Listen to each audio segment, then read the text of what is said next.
You're listening to the State Street Midweek Update.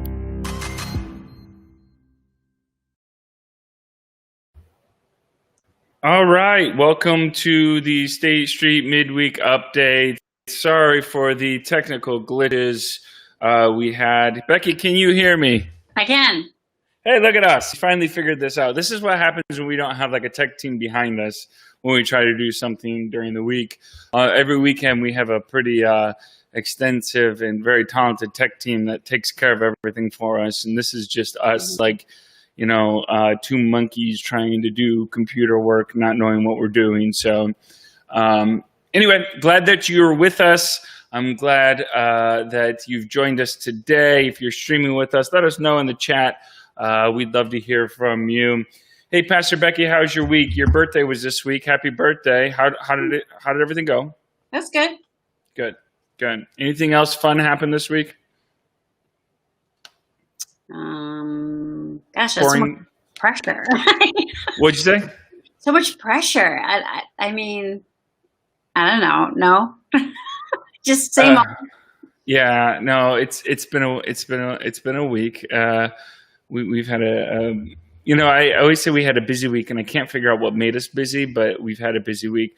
I told you, I think, right, that my seat in my 2007 Mazda broke on me, and so the seat. Let's see if I can do it on the video here. Instead of like this, where you're kind of leaning back in your seats, my seat does this, so I have to drive. Yeah. So I have to drive like this, and it doesn't work anymore. So I try to push it back, and it won't work. And so I'm driving like this in my Mazda, and my head hits the ceiling. It's not a good look. I fixed it once, and I was really impressed with me that I fixed it once. And then it broke again. Now I've got to fix it again, or just get a new vehicle. But try duct tape, because that works for a lot of things.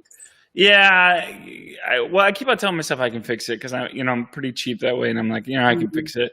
But it's a 2007. It's getting up there in age. It's getting like 180,000 miles. Not that it can't go a little bit longer, but we've had it. It's been a great car for us. We've had it for over 10 years, so yeah, it might be time. So. Yeah, I felt we had that with our old Cadillac that my girls both drove. That the inside of the back door fell off, and the back door fell off. Not the back door, like the paneling on the inside like came loose, and so like Grace drove it, and then Chloe's car was totaled, so Chloe drove it. Well, her last year to get to her internship, and one day she opened the back door, and the whole inside paneling like fell off. So. Oh, yeah. I don't love car shopping. I'm kind of if anybody's watching this and they're selling cars, I'm a sucker for it. I'm terrible at negotiating. If you remember, 2 summers ago, we had 2 cars totaled in a span of 2 weeks. I remember that. I remember that. All right. So we have some birthdays and anniversaries we want to get to. If you have not sent us your information or filled that out, we'd love to have it. Your birthdays and anniversaries. It means a lot to us. We love sending cards and stuff like that and wishing you a happy anniversary and happy birthday because these are days that we ought to be grateful. And we're grateful for you. We're grateful for your relationship. And we hope for many more years to come. So happy birthday goes out to our friends. Nancy Smith, happy birthday. Charlotte Schoaf, happy birthday. Hey, Charlotte. Stephen Sawaya, happy birthday. Jenny Cavajola, it's your birthday. Jenny. Liam Sebasti, who's my nephew, my darling nephew, happy birthday, buddy. Happy birthday. from Uncle Nate. David Ferris, one of our beloved staff members here. David Ferris's birthday is coming up. Happy birthday, David. Jane Slater. I think it's Jane because it said Jane and John Slater, and I don't think they have the same birthday, but I think it's Jane Slater. I thought the same thing, and I checked it out. It's Jane. It's her birthday. Okay. Happy birthday, Jane. Now, everyone might be like, oh, John looks so much older than Jane. But in fact, Jane is actually older. She's just aged much better. Okay. So, okay. Wasn't sure where you're going with that, and you need to be careful, you know. I know. I wanted to make sure when I was saying that it was not a put down of Jane, but more a put down of John, which I think it ended up being. So okay, well, I'm glad you succeeded in that. Because John, the order of the Slater tribe for me is Jack, Jane, slightly under, and then John. No, we love them all. So we have just one anniversary. Mike and Noel Bear. Happy anniversary, you two lovebirds. I hope you guys have a great coronavirus anniversary. Probably not doing much. So we have a question of the day. A question of the day for our friends that are watching. I'd love to hear your input on this. You might have to think a little bit on this. But every week we ask it's actually more of a question of the week. What's the question of the week? Just a fun question, or it might just be something about your life, these kind of things, just to kind of get to know each other. Here is the question of the week. What 2 to 3 television series, since we're all kind of binge watching right now, I've watched more TV the last 4 months than I think I did the year prior. Yeah. But what 2 to 3 television series can you keep coming back to and rewatch over and over again? So, Becky, did you think about these? I did. And there's several, but I figured I would stick with the 2 that I'm actually rewatching right now. Okay. You've seen these before? Oh, yeah. Okay. Oh, yeah. What's the first one?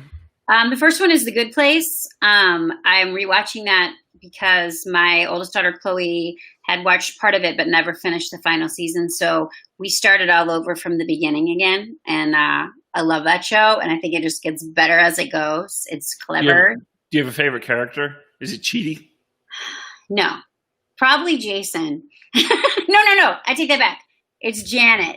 Janet's my favorite. Yeah, Janet's so good. But I do like Jason, too. Some of his one-liners are just the best.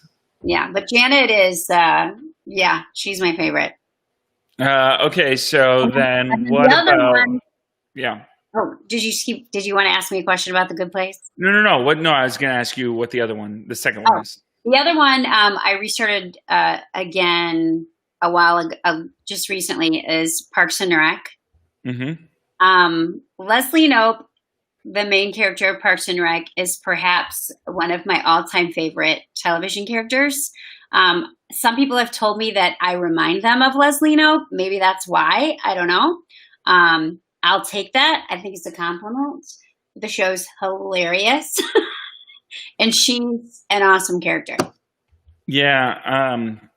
Parks and Rec was probably on my top 10 for sure. Mm-hmm. And to say top 10 is, I've seen a lot of TV in my day. So top 10 is a pretty big deal. I do love Parks and Rec quite a bit, and The Office. I love both of them. But I have 3 that I picked that, again, could probably change. I could probably talk into maybe replacing 1 or 2 of them with somebody. I know what one of these is. Well, okay. So you can guess one of them? Mm-hmm. For sure. What is it? The West Wing. That is my number 1 show. Correct. Mm-hmm. Ding, ding, ding. You got it right. Yeah. The West Wing is my favorite show in the world. I love it so much. I watch it when I'm kind of depressed and down, especially about politics. Mm-hmm. It's such a fictionalized version of politics, but I want it to be able to exist, though. Mm-hmm. Not that it's like all candy and the lollipops and all those kind of things. There's trauma, there's tragedy, mm-hmm. but I want the idea that people are actually concerned about the common good, right, serving in political positions. Like, mm-hmm. I like that idea, and like we can disagree ideologically, mm-hmm. and you could be a conservative or a liberal. but you still want like what's best. Yeah, that's a good one. I like that one too. And then the second one would be Scrubs. I love Scrubs very much. Finish that all the way through. Yeah, it's just my kind of humor. I like Scrubs a lot. And the third one was The Marvelous Mrs. Maisel. Oh yeah, I would have put that on my list too. If I had three, that would be the third.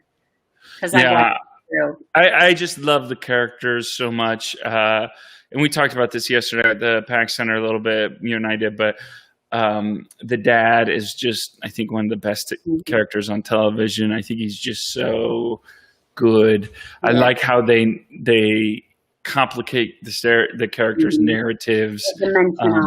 Yeah, exactly. What was really comforting for them, they've all kind of lost, but they're still trying to navigate through there. And I don't know. I love that show. So yeah, great. It's just really smart writing. So those are my three. We'd love to hear from you. I see a couple comments there. I see Amy Warner says Downton Abbey, Midsummer Murders. If you don't know my friend Amy Warner, you got to know that Amy watches PBS. She is a PBS watcher, so she can watch those over and over again. And then we see Lynette McDonald says Sugar Rush. I think that's a show on Netflix that I've seen. I think it's like baking, isn't it? What's that? Is it like baking? Yeah. And then Gilmore Girls and Catfish, the series. And then Lynette threw in a fourth, an Anne with an E. So that's a great show. I've only watched it once, but I really enjoyed it. That's very hopeful, like very endearing. Yeah. So if you're watching, or if you're even if you're not watching on the day we film this and record this, I'd love to hear from you. What are your three favorite shows that you rewatch over and over again? I've got other shows that I do watch that I can't rewatch because they're either so heavy or you feel like you've watched them once and that was enough. So to be able to rewatch shows, I think, is a whole different gift. But anyway, so we reopened our building to services list last Saturday. And firstly, the question becomes, how did it go? I thought it went really well. We spent a lot of time, a lot of energy, a lot of preparation to get this day going. And it's always satisfying as leaders when an event goes off with the way that you intended it to. And it did. I thought the services were very good, but also our volunteer team, which we call our church reopening team, did a fantastic job. We had met with them before. We had a meeting prior to Sunday to go over some policies and how they can help. And they just did a wonderful job making sure that the building was clean, making sure people knew what they were doing and that we could help them and stuff like that. So I just want to thank our church reopening team, our volunteer team, for being rock stars. You guys did a great job. Also, I thought, we didn't have a ton of people. How many people did we have, Pastor Becky? 82. 82 people, both services. So not a ton of people. We had it set up for the sanctuary right now is set up for about 79 people with social distancing. That's full capacity. And then we have more in the coffee shop that are set up, social distancing. And then we have some outside set up as well. And this coming week, we're pretty excited about being able we'll have a TV out in the outside backyard. Mike Ryan said he didn't even know we had a backyard. We do. We have a backyard, and it's actually very nice. And you'll be able to sit out there, socially distanced as well. We also encourage in between services. We've got pop and water and stuff out there to hang out. The experts say it's a little safer to hang out outside than it is with UV rays and everything than it is inside. So we tried to set that all up outside. But you can do two things out there. You can just go out and hang out in between services, or you can actually watch our services out there. You're all welcome to do that. We'll have a TV, live feed, and stuff like that if that's what you feel more comfortable with, or if you are bringing your kids and you want your kids to have a little bit of room to play in the grass or something like that. Whatever is easiest for you. We wanted to make sure that those are available. Now, we are going to do registration again this week for our services. And I did talk to somebody last week that said, yeah, we were going to come, but we didn't register. I think that's a lie. I think they told me a lie. I don't think they were planning on coming. But let that not be a reason for you not to come. Registration is just for us. It helps us. You don't have to. It's just so our team knows how many to expect. Again, it's not mandated, nothing there that you have to do. But if you can, and you're going to be there Sunday, and you're going to have a group of 5 with you, let us know what service you're coming to. The link is on our Facebook page. We'll put it in the app as well. And just let us know so we know how many to expect. We're hoping to see people here this Sunday. But again, we're going to continue streaming online. If you don't feel safe coming out and doing that, numbers are rising. There's many reasons not to feel safe right now, and we completely understand that. I think we're doing one of the best jobs of any organization I've seen locally at trying to mitigate risk. But mitigating risk doesn't mean we're eliminating all risk. So I understand for people that do stay home still. But, again, you're welcome to join us and stay at home if you need to. Regardless, you're still part of this. Also, another thing that happened, which I found out at the end of services last week, I didn't know that the mask mandate in the city of LaPorte impacted churches, but it does. Again, mask mandates, especially locally, are important, but they're not enforced. So there's nobody that's going to fine you or arrest you for not wearing a mask. They're more to communicate that our numbers are rising, and the best way to get our numbers down is to wear a mask and to social distance, and to do the things that the CDC and the health departments tell us are the best things to mitigate coronavirus. And so most people at church last week were wearing masks. There were some that weren't. And again, we give you the option. But the city and the county does have a mask mandate right now. And so they are asking you to wear masks in situations where you cannot safely social distance. Now, here's kind of where we're at on that. It's probably wise to wear your mask in the church, especially if you're hanging out with somebody in the foyer or talking to somebody. When you sit down in your chair, we have you safely socially distance. Every cluster is 7 feet apart. So we have every church or every chair cluster we have in there is safely apart from one another. But until you get there, it's probably wise to wear your mask. Outside, you could probably safely socially distance and do it. If not, if you're not safely socially distanced, I'd encourage you to wear your mask. Our team, our CRT, and our staff, our volunteers, we wear masks when we're not either singing or preaching. And when we are singing and preaching, Pastor Becky and I have made sure that when we do that, we are not within 10 feet from another person, from somebody in front of us. So again, you have to manage the risk the best you can, but we also want to be good neighbors, and we want to listen to the recommendation of our governmental leaders. Because again, while it might even be inconvenient, you might even say, it's still, I think, reasonable to ask us to do that. Pastor Becky, do you have anything else to add to that? Nope, it was great. It was just a good energy Sunday. Good to see. Oh, I missed everyone. It was so good to see everyone. I missed them. Mm-hmm. It was nice to preach to a group of people instead of just a sound guy on his phone in the back. So last week we finished our breakthrough series and we talked about Zacchaeus.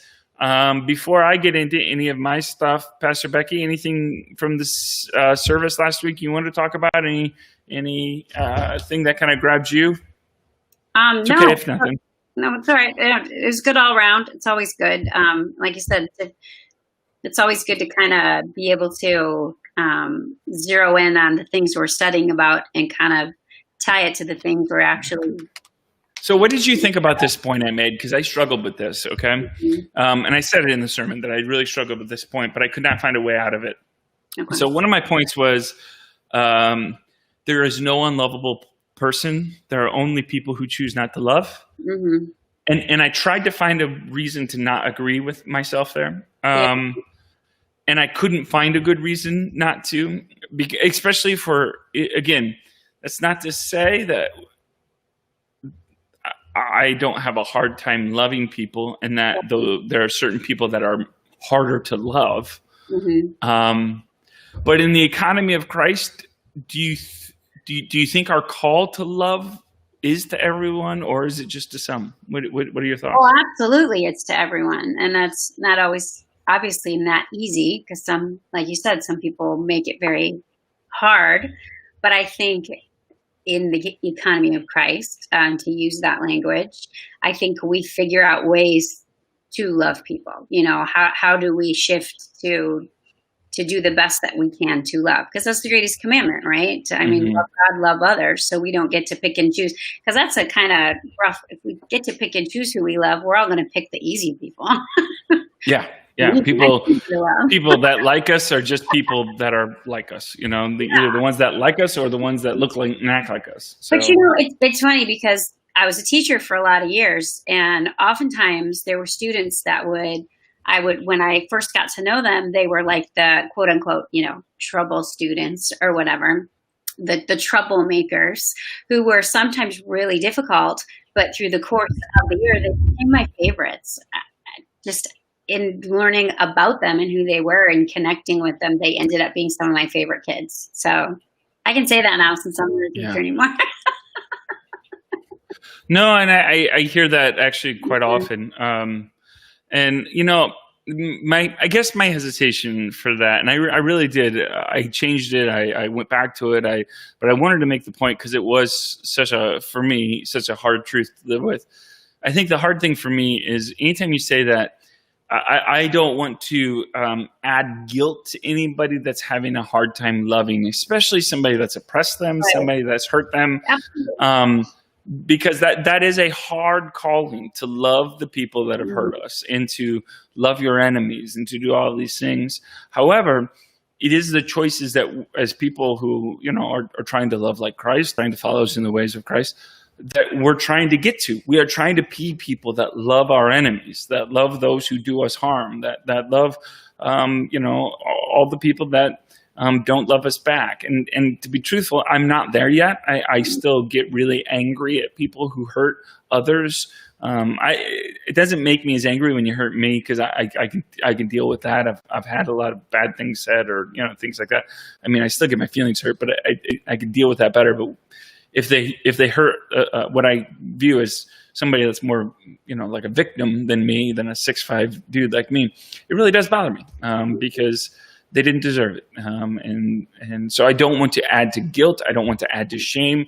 But I do want to call us to a higher truth, to say that's how deep and pure God's love is for us, that he doesn't find any of us unlovable. And that, you know, as many things that maybe people have done or you've done, there's nothing unlovable to God, or about you to God. So and we don't love everybody the same way. Sure. You know, so we obviously would never ask a victim to we wouldn't tritely say, well, you know, gotta love your neighbor, but you gotta love them. That's doing more harm than good.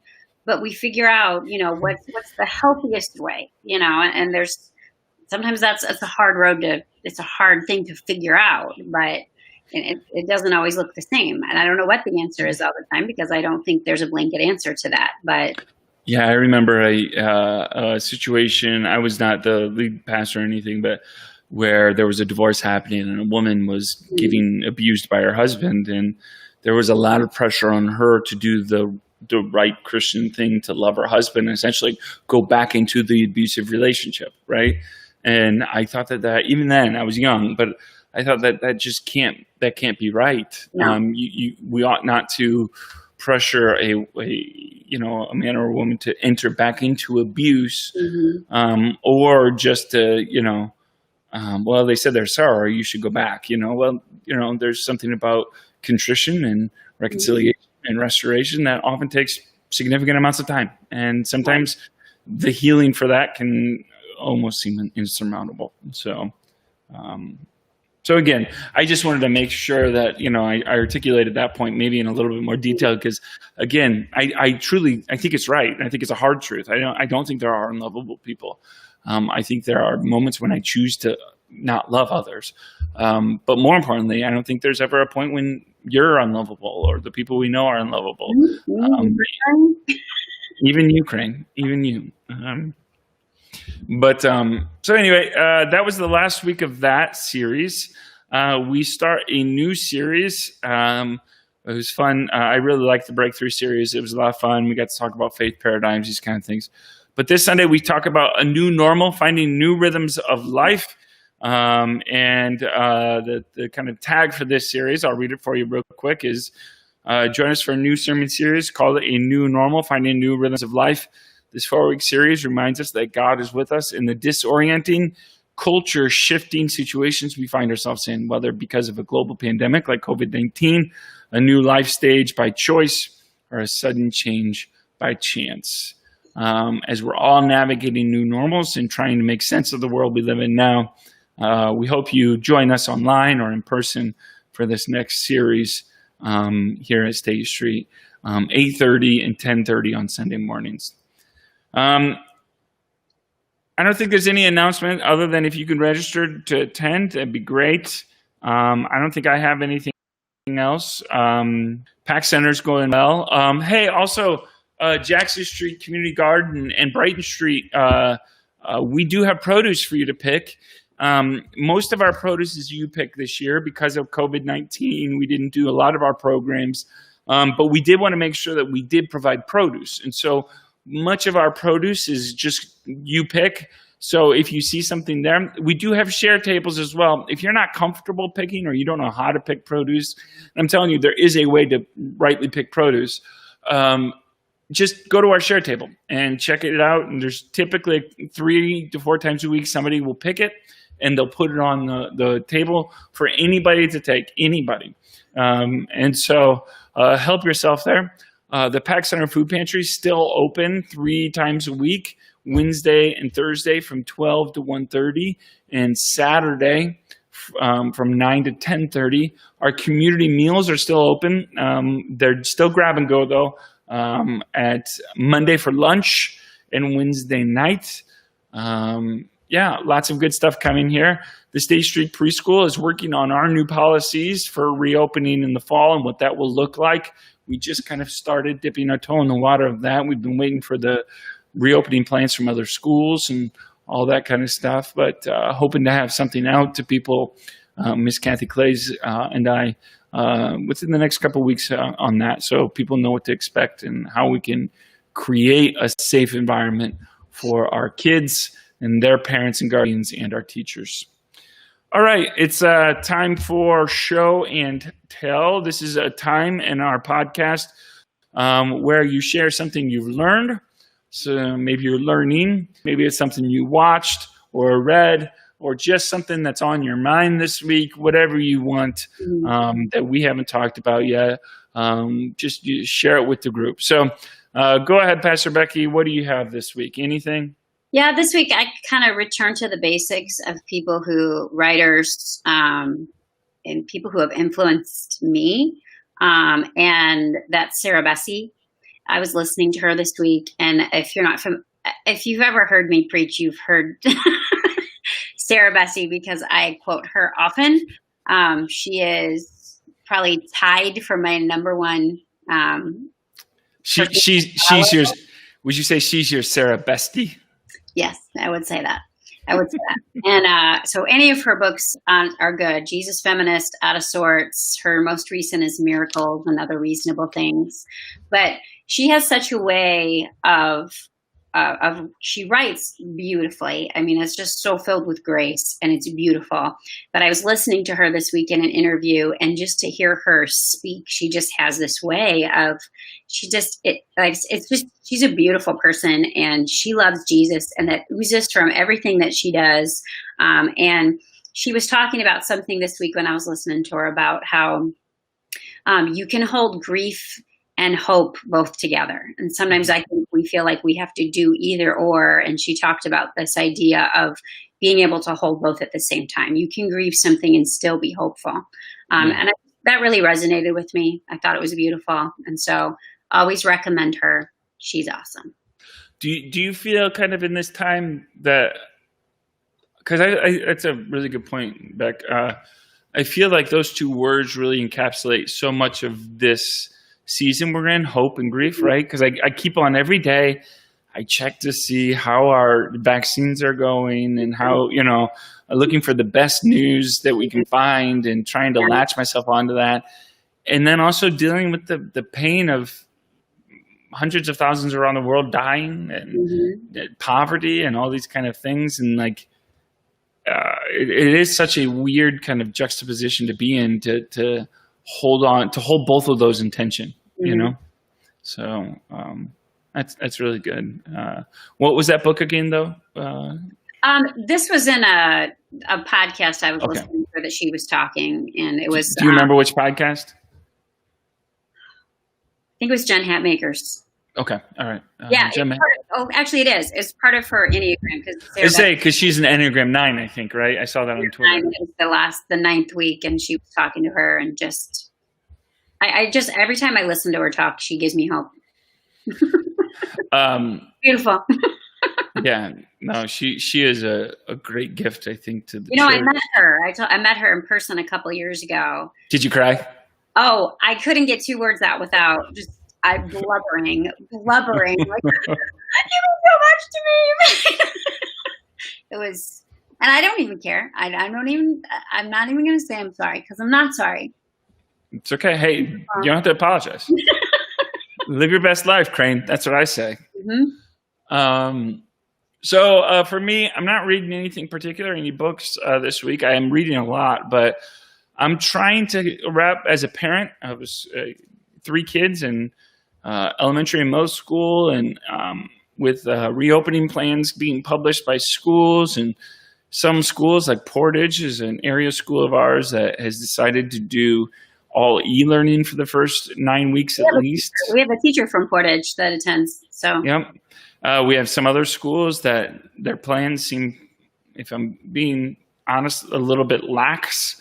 So I'm just trying to make sense of that. I've been reading a lot about different plans, and my heart, breaks, and my heart goes out to the administrators that are making these tough decisions. I resonate with that. Again, we were probably one of the latter churches to open up for services.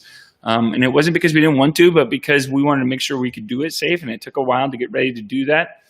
And even more so, I think schools are going to be even harder. We haven't even opened our children's ministry yet. And my heart breaks for teachers and educators and staff who, might have health issues in their own life or in the life of their, family, and trying to make sense of that and what to do this fall. And for kids who, need school in person, but also we want to keep them safe. So trying to figure that out. And parents who are, again, trying to navigate what to do and how to make sense of it. And, what's best for your family and stuff like that. It's a lot of pressure. And if I'm being honest, my wife and I have went back and forth of what to do with our kids and how to make them, not only socially educated, and trying to give them enough friends and outlets and stuff like that, because it's not good to just have each other, though we are grateful that our kids have each other, which is at least some people. But also, again, we don't want to sacrifice their health at the expense of, just having a couple friends at school, these kind of things. So we're just trying to make sense of it.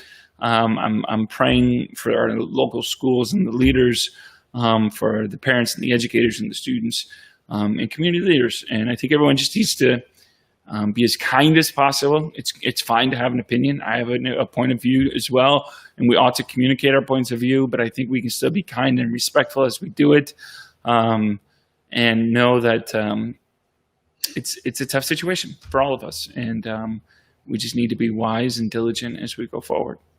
So, that's what I've been thinking about this week, trying to make sense of that.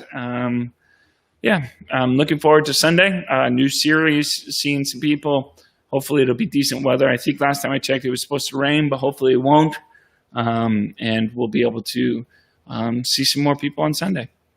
Anything to add, Becky Crain? Nope, that does it.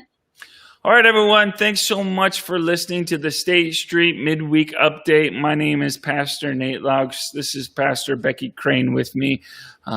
We are so glad that you joined us. We'll see you again next week on our update. Have a great week. Bye-bye.